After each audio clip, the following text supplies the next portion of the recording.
We use a typology for describing weapons based on whether they are spiky, thuddy, or in this case, slicey!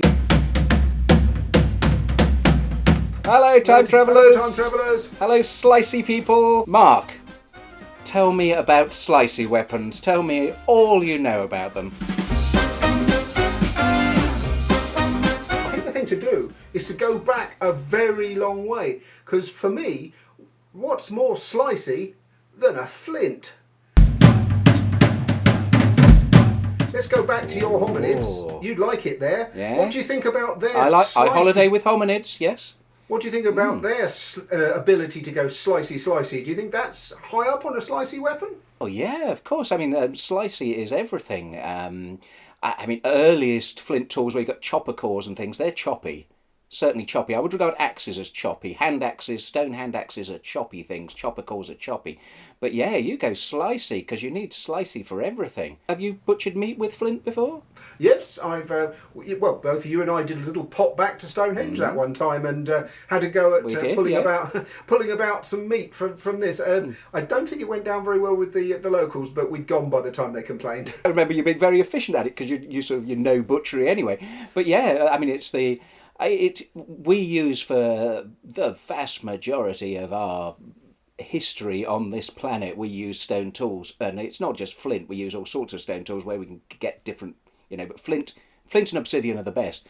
But yeah, they make lovely slicey, they really do. But you have to keep retouching them. You have to keep resharpening the flint and making sure that it's usable. But they change hugely over different regions and different times. You get Solutrean points and Clactonian. It's very, very exciting. Yeah, well done. I feel I must have influenced you well if you're holidaying with the hominids. Again, I want to go what people regard as early, but it's way after you're talking about. The Kapesh of ancient Egypt. Which is a very odd shaped thing. There's nothing else quite like it. They're the earliest sort of swords we know of, and they appear about 2500 BC, and they use them to 1300-ish, and they're like a sort of hook-shaped thing, and they've got a little hook on the end, and then there's just sharpened on one side. And it's difficult to see. You could try and hook your opponent over a sort of shield wall with the hooky bit, but really, they're for slicing. There's nothing else you can imagine really you could do with them. Yeah. And they're in use for 1,000 years, and they're very odd. So I'd like to see the ancient Egyptian Kapesh. They're bronze originally, and then they start making them in iron. And then by the sort of New Kingdom, you start getting things that we would recognise more as swords. But the Kapesh is a weird one. I'm going to jump even further forward and do another quick trip into the Middle Ages. We know we like it there, it's quite safe. And what people would think of course, is like, slashy with a big sword. Slicey. That's not the most slicey thing for me. That's easy, anyone can wave one of those about. What people forget that's also very, very slicey is your arrow. You don't want to get hit with one of these, because this doesn't go pointy, this goes slice right inside you, and is not nice at all. Well, that's a hunting arrow, isn't it? Really, I mean, it's not sort of bodkin, a small war arrow. I've got a hunting arrow as well that I got chased away with. That's a lot bigger than this. This is the sort of thing you really don't want to be shot with. This one. I mean, there's the thing with medieval swords is everyone has an idea as well that they're sort of. If anybody ever uses with slicey, people get confused, and when people talk about slashing weapons, it drives me mad. Every society on earth has martial arts. I've ranted about this before. The human body only moves in so many ways. If you start just randomly slashing around with something, somebody's just going to poke you in the face with something spiky. So slicey is good, slashy is not. And you get all these wonderful... So again, Middle Ages, here we are, a falchion. Nice. Late Middle nice. Ages, big. It's not curvy, but this is for slicing. But that doesn't mean you just randomly hack at people with it.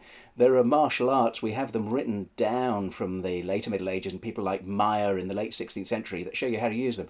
And they're complicated. They are the Messer, war knife in Germany. They're complicated ways of fighting them.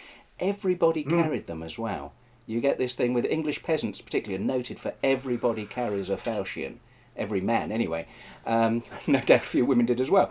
But they are sophisticated weapons with a sophisticated way of using them. So you don't want to be sliced up by somebody who knows what they're doing with one of these if you think it's just a big thing I can hack at them with. It's not a meat cleaver, it's a weapon.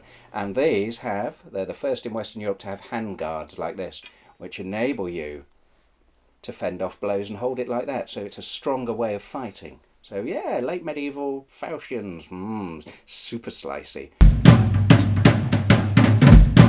I've been thinking about it, and there's only one slicey that really is the ultimate slicey. And for that, of course, I've had to get my tech team again to build one of my famous scale 1-to-1 models. Absolute piece of How exciting! piece of perfection. I can't wait to see it, How Mark. about that? It is Madame la Guillotine. Look at it, the ultimate slicer. Yes. Because it's got a slicey blade, and it comes down and it takes your head off. Yeah. And there's a lot of things people think that the guillotine was invented by a Mr. Guillotine. That's in fact not true. And in fact, there's a very famous machine, an engine like that's very slicey, up in Halifax in about 1280. It's really? Same sort of system, 2 wooden bars. You pop yourself underneath, and this axe blade weighing quite a number of kilos, nice normal big curvy axe blade, drops down and pops your head off for you. Because there's one in Edinburgh, in the National Museum of Scotland's got one called the Maiden, which is, I think it's 16th or 17th century. No, it's 16th century. It becomes very famous during the French Revolution, although it's originally called the Louisette, is its name, and it's an engine for dispatching people. How, you ask then, Ed? How did it end up with the name guillotine then? If we want to pop back, how do we go and see Monsieur le Guillotine? And he is a real physicist. He's a doctor, and he's actually against capital punishment.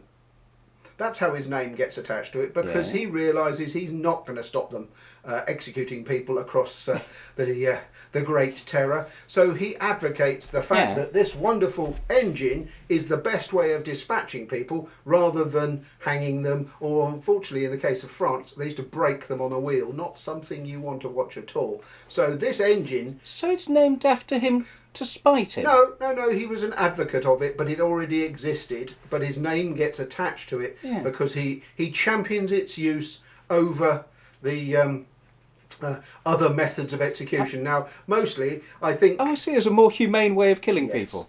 I think charming. that although the guillotine, the one thing that the guillotine is going to teach us, if you do go back to 1789, to the terrible years, and watch the crowds baying, you're probably going to find it's not a time travel visit that you actually enjoy towards the end. I got a feeling it gets very nasty. I always urge people, this is particularly a problem, if we can be serious for a moment, you do get a lot of Shakespeare stalkers in history, in time travel, but you do get a lot of Jane Austenites, as I like to call them. They love the outfits, they love the, oh, look at me, I'm Scarlet Pimpernel dashing around revolutionary France. Don't do it. It's unwise. A lot of people become an absolute cropper, quite literally doing it. And also, you got to have the shape to pull off Regency clothing, and I'm afraid, none of us are spindly enough anymore. So, stay away from revolutionary France, please. When it comes to looking for slicey implements, if it's not in a kitchen, be really careful. That's my advice. Well, it's interesting you say kitchen, because one that I was thinking of really slicey things that really impress me, and it may not fall in. Well, I regard it as a weapon for culture and delight. The Japanese soba knife. Oh, no doubt you've seen them in use, but those big, almost like cleaver-type knives that you roll the buckwheat soba dough. And then I never realised until very recently, when I saw somebody doing it, I saw them doing hand-pulled noodles and doing Japanese soba noodles with this huge, whacking great square knife on a handle, and they go and make all the little noodles, and it was so neat and precise and beautiful. And all I could think was, I need a soba knife. That's good. Look at that. That's super slicey. But of course, I'd be useless with it. I'd just have a whacking great lump of dough that's stuck together. I'd be producing noodles about 1.5 inches wide. But for slicey things to admire, That's one that I'm really interested in. So what we've done is looked all round our favourite slicey weapons and decided to go for some new noodle tea instead. We'll go and watch people make noodles. Bye! Happy slicing!